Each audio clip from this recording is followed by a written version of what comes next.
Hey guys, in my last video I mentioned that I was thinking about at some point picking up a tracker type knife and giving it a try. Well, this week I went ahead and ordered a inexpensive one online, probably made in Pakistan would be my guess.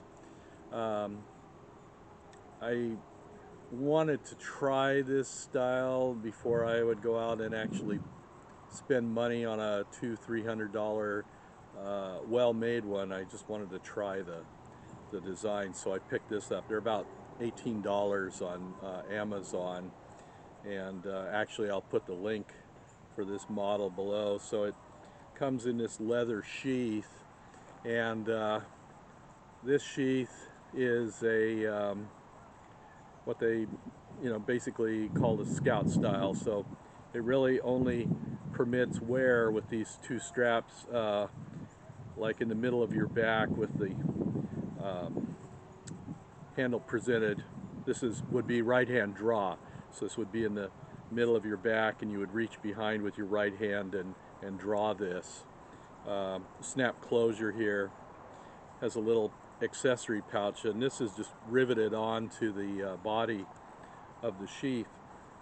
I suppose you could carry this also right hip facing forward, but you're going to have to draw with your left hand, and then if you're right-handed, you're going to have to pass the knife to your right hand. So this does not allow for a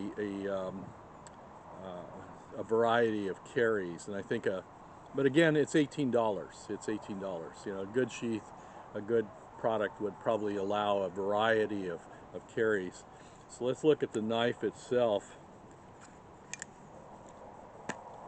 So here's the knife. Basically, it's the tracker style that we all know, and everybody's interpreting this. There's custom ones. Some have the notching or saw teeth. Some are just smooth. There's ones with a hooked pommel. There's ones with straight pommels. There's screws. These are tubular rivets. I mean, there's all kinds of variety in these. Everybody's interpreting them, but the basic hallmarks are that it has the chopping blade here, and then it has a draw blade. Now this one, again, it's economy, so it's not made with the quarter rounder here. That is really the hallmark, I think, of a really well-made and quality one. And at some point I might take a Dremel and just grind one in here, but it's awfully thin right on this corner. I just don't think that it's going to take that very well, so I may not even bother with that. And then you have this depressed area here, which I believe is for batoning, so your baton strikes that and it won't slide one way or the other. It goes into this divot. This has at least one finger groove here, so if you've looked at the Tom Brown tracker, you know that they have like a 3-position grip where you can choke up and then you can move back a little, and then you can be all the way on the end here for chopping and getting leverage. This is about a 10-inch overall length on this tracker. Oh, and the handles are a kind of, it look like burlap micarta right in here. So I think this is a burlap micarta. Overall length is about 10 inches, and the blade length is about 5 inches. And I believe the Tom Brown tracker one's probably a 6-inch approximate blade, and then I think the T2 and the T3 are more like this, about a 5.5-inch blade. So and then there's the T4, which is actually a very small knife with an overall length of about 6 inches.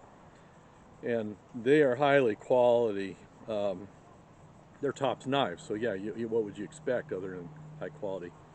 And then there's makers out there. Winger makes them, their own production, and then they also contract with Boker for a production model of their tracker. And then there's private makers like Caleb Cox that make primitive, primal looking ones that are really cool. I really like those. Yeah, that's just kind of the nomenclature of this. Now I did some carving with it. Carved a canoe spoon this weekend, and I would say most of the work was done with push cuts using this section of the curved blade right in here. I used the draw blade a little bit, but really I found that this was the point where I could do most of my fine carving. And this came with a really rough grind. I had to spend some time on the stone with it to bring out a useful edge. It will carve. It would not be my first choice. It's heavy and tiring to use, unlike a Mora, which is light and handy. This is plus the grind. It has a semi-hollow ground. It's not a real fine hollow grind like a Buck 110. It's kind of thick, but I want that because it's a chopper and it's going to be tough. It'll carve. It's just hard to work with for fine carving. And maybe with time and practice I'll get better at it. But right now it would not be my first choice. I did make a tri-stick with it, and I'll shoot another piece of video and show the tri-stick, and we'll do a little chopping and stuff just to show you. I see a piece of fallen branch over here that should work nicely. So yeah, that's the nomenclature of this. It's the Damascus steel that you see on so many Packy knives, and then they did some fancy jimping right in here, which is going to tear up your baton. But I do like the weight, and I like the length.